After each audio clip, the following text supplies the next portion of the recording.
Hello, everybody. Welcome to the Political Vigilante. My name is Graham Ellwood. We have a very special guest today from Florida who is running against Debbie Wasserman Schultz in Florida's 23rd district, I believe, is Jen Perlman. Jen, how are you doing today? Good. I'm good. How are you? Excellent. So first of all, how dare you go up against the Democratic establishment? um, I think it's great you're running against Debbie Wasserman Schultz. First of all, I know you're a lawyer, but give us a little background into what got you to this place to decide to run against her. I started out as a journalism person. So originally, I actually wanted to be a journalist. I went to school to be a journalist and then ended up selling my soul and going into advertising for a period of time. Yeah. And then that led to marketing masters, which then led me to being the media relations manager. I believe I was the media relations manager for the Indiana Chamber of Commerce. Mm-hmm. And when I was doing that, I was doing a lot of work over at the State House and arranging press conferences with the governor and watching our lobbyists. And, you know, I wasn't necessarily on the same page with Chamber of Commerce positions, but I just realized that that was something I was kind of interested in. So I've always been following the politics. In 16, I actually dem exited, and I was done with that, and really have only recently come back, realizing, especially in this district, that it's the only way to do what we need to do because of closed primaries here. So it's the only way to run against her successfully is in the primary as a Democrat. Okay. So, yeah. So obviously, yeah, you saw when the Podesta emails came out and she was fired as the head of the DNC and then immediately hired by the Clinton campaign, which was basically just Shocking. Yeah. Hillary going, hey, everybody out there working for me, I'll protect you. You won't get, Right. Nothing will happen to you, which is what that was. Yeah. And so now tell us who you are, what your platform is, first of all, and how you can beat this woman that is so entrenched. Because I live in California, and a bunch of people in 2018 tried to primary Dianne Feinstein, who is very corporate. She loves talking down to Girl Scouts when they want to change the climate. But many in California just, well, we vote, you know, Dianne, she's ours. She's our Democrat. I'm just going to vote for her because I always see her name on the ballot. I'm not going to do much research about other people primarying her. So how, first of all, give us your platform, and then how are you going to overcome that? Okay. My platform is a very progressive platform. I'm single payer, Medicare for all, no duplicative services from private insurance companies. I support a Green New Deal, which and everything that entails. I am completely against the income inequality problem in this country. And another real big issue for me is criminal justice reform and abolishing for-profit prisons. I believe in the decriminalization of marijuana. I support ending all of the regime change wars. I think our military budget should be half, if even that. And we need to invest in our own country. And I also am pro-labor. Well, that's horrible. All those things I know. What are you doing trying to help the majority of the people in this country and the world? That's really, good luck. Yeah. But all jokes aside, though, all of the things you've mentioned, which I'm obviously for, the majority of the viewers of this show are for, but we all know the private prison industry, the military-industrial complex, the healthcare lobby, big pharmaceutical, the oil lobby, they spend billions of dollars, literally, to make sure that these things that you and other progressives that are fighting for will not happen. Debbie Wasserman Schultz is a fantastic recipient of these corporate dollars, and she literally knows how to cheat. I mean, she's a very skilled cheater. She, when you ask her a direct question about the Podesta emails and why she was fired, she says, let's not relitigate 2016, and then immediately pivots to Russia, Russia, Russia. So we can relitigate 2016 if it's about Russia's meddling, but we can't talk about the DNC. I point all that out. No, you can't talk about that. Yeah, to point out the ridiculous hypocrisy. So you're up against a big machine. How do you plan to do this with the people? I saw you in an interview with Jordan Sheridan on Status Quo, which I love Jordan in that show, and you mentioned that the older people in that district don't care about single payer Medicare for all because they already No. got theirs. So how do you, Yeah. and those are the people that typically vote in every election, no matter what, and they'll just vote for Debbie because they always have. So how are you going to combat that? Okay, I think that the thing with Debbie is a unique situation for a few reasons. I think that even when you were talking before about Dianne Feinstein, I don't think that she raises the level of ire in people to the extent that Debbie Wasserman Schultz does in terms of being able to raise funds. I mean, it's like I'm not a fan of Dianne Feinstein, but I don't think that she has, certainly not amongst the Bernie crowd, is not as enraging. Right. So I think that for all the people that do like Debbie in this district, there's a lot of people that don't. And our strategy is really bringing in people that are not necessarily traditional, typical voters, people that have felt left out, people who have felt disenfranchised, and bringing a lot of those people in.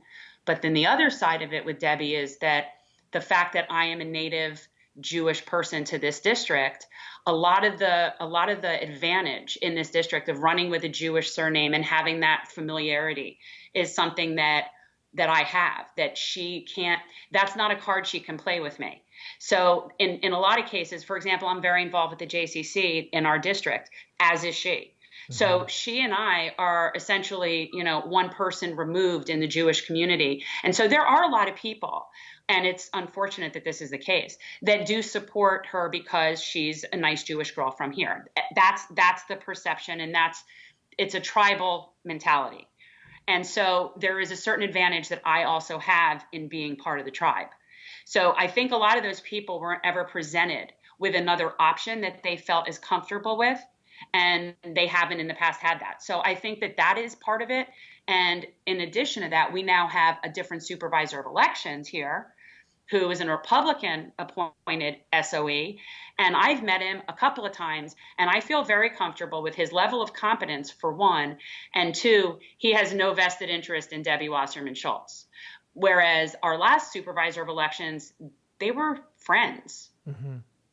So I think that there's a combination of factors that make this almost like a perfect storm opportunity. Okay, so let's go into the specifics. How specifically are you going to go to these people in this Florida's 23rd district that feel disenfranchised? How are you going to how are you going to outreach to them? How are you going to get them to maybe even vote for the first time or even register to vote? And like, how are you going to overcome their it doesn't matter, I'm going to get cheated either way, which is a lot of disenfranchised people are like, it doesn't, my vote doesn't count. How are you going to do that? I've actually been doing this since January. Okay. And in such a way that, and the way we're going to continue to do this is going to be a service-driven campaign.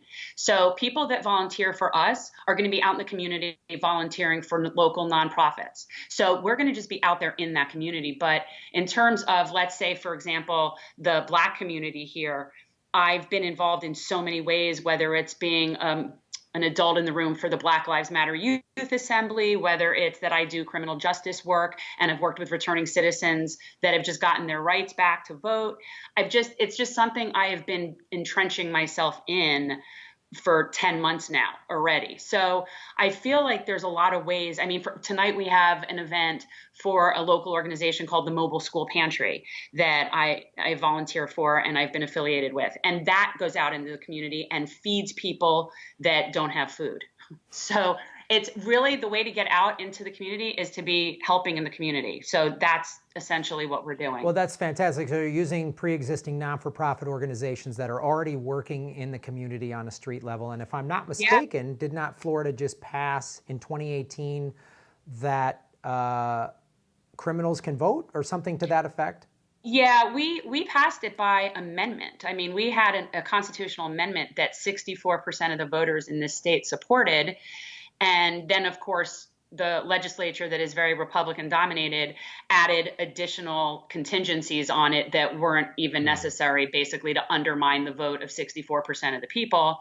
Now they're, of course, talking where they can raise the percentage to 66.2% in order for an amendment to pass now, because it used to be 51 and then we were passing things. And so, but yeah, returning citizens can now, I don't even like that term. They didn't go anywhere. So I don't know, but we refer to them as returning citizens. They now can get their rights back. And Florida was one of a handful of states that had a lifetime ban. So this is a way, as part of the overall prison reform and criminal justice reform that you've been working in, is Yeah. to, because this is part of the thing, and that some people might not understand. You get arrested for something, and more than likely, if you're in lower income, you're assigned a public defender, and then you're encouraged to plea deal. So you're admitting guilt. So you're in prison, you have a criminal record, now you can't vote, now that is on every job application, and the likelihood of recidivism is highly increased under those circumstances. So what this, and correct me if I'm wrong here, then giving someone the right to vote and reintegrating them back into society rather than having to stay underneath in the sort of off the books criminal world, or even just the under the table world because they can't get a regular job.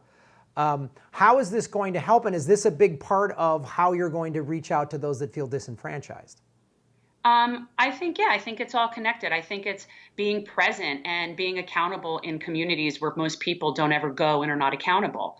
I think that's just builds a level of trust, and people are willing to, come out and help. So, I've made some really good inroad connections on a personal level in communities where someone like Debbie would never be able to go.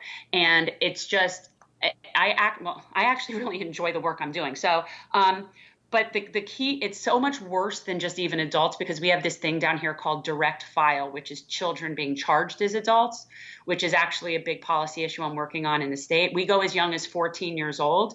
It doesn't even have to be a violent crime. It could be burglary, and then you charge somebody as an adult, and that is it. They are in the system. They're never.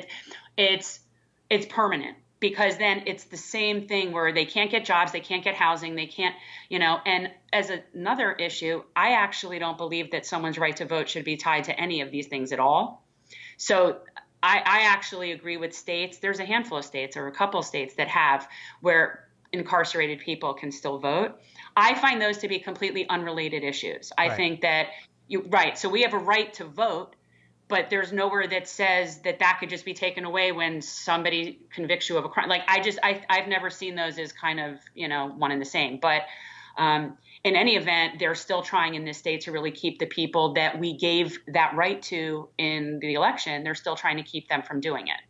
Okay, so Tim Canova, who I interviewed briefly on this show when Ron Placone and I did the Progressive Comedy Tour in Miami last January, was on the show. He was cheated, 6 ways from Sunday. He was very vocal about it, and it still was hard to overcome. How are you going to deal with that because they're going to try to cheat you if they haven't already? I mean, they're gonna do all these crooked tactics. How are you going to combat that? Because I think, and I preface this question with I think it's a problem sometimes with progressives, as we all have these amazing ideals, which is wonderful, and you like the work you're doing. You actually want to make a difference in the world, not just get power and money and office. But then we're fighting against people that have no. Debbie Wasserman Schultz has no moral compass. She has no ethics. She will do whatever it takes to win. And so how do we? It's hard to let's let the system work in our favor when it's completely rigged for the ruling class's favor. So how are you going to deal with that if you haven't already encountered it?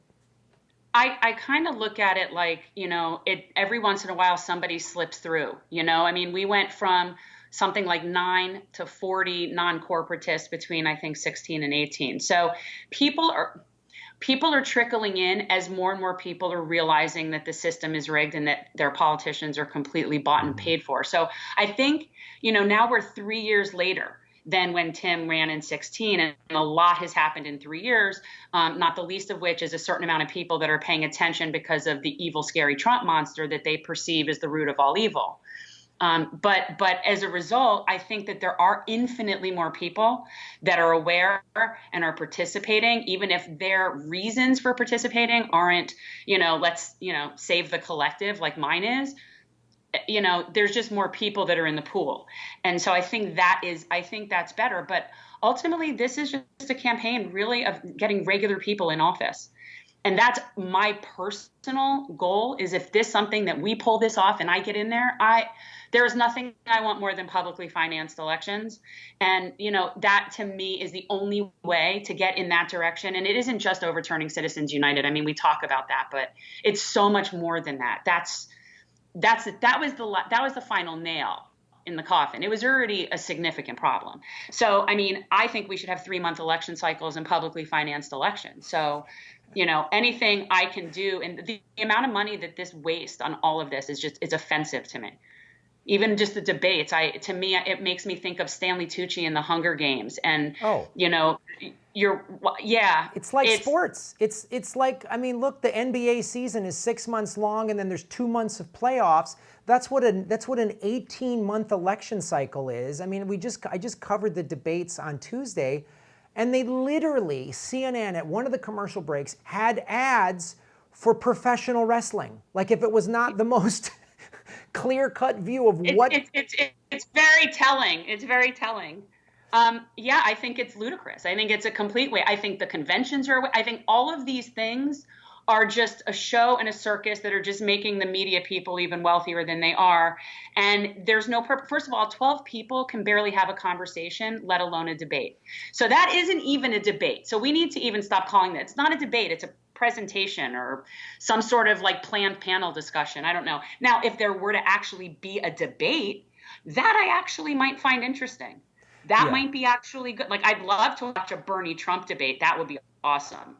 Well, like a real debate would be good. Yeah, and that's what it should be. It should be. So like when I see people like Pete Buttigieg go, we shouldn't be arguing. I'm like, no, this is a debate. I want to know where you stand. I don't know.